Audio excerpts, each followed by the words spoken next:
All right, so we're going to go over three things. Number one, the principles of responding. Number two, the exact process Cleverly uses to respond to leads. And lastly, how to track and follow up with leads outside of LinkedIn. So first things first is respond ASAP. HubSpot found that if you reply within 1 hour of a response coming in, you're 7 times more likely to generate a conversation. Number two, keep your responses short, ideally 1 to 2 lines. A big pitfall we see is a client saying everything about their service when someone's interested, when those things are better explained over a phone call or demo. Number three, move that conversation off of LinkedIn, meaning get their email and or phone number.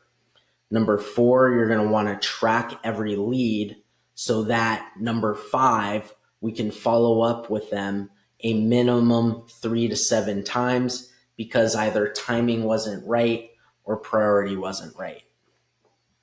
So here's the exact process that happens when Cleverly gets a lead.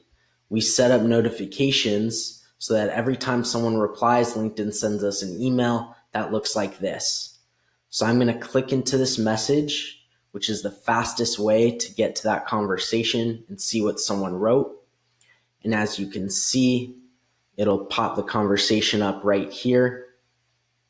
And if you don't want to wait, we can exit out and hit messaging and use this search function to find their name, right?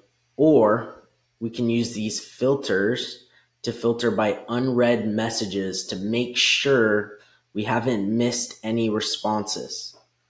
So that's the first thing you do is you get this email, click into it, and then the exact sequence that we use is if it's positive, I'll archive the response, which is this button right here, and then come to filters, filter by archived, and I can easily see every message I've archived, which is only positive responses, right?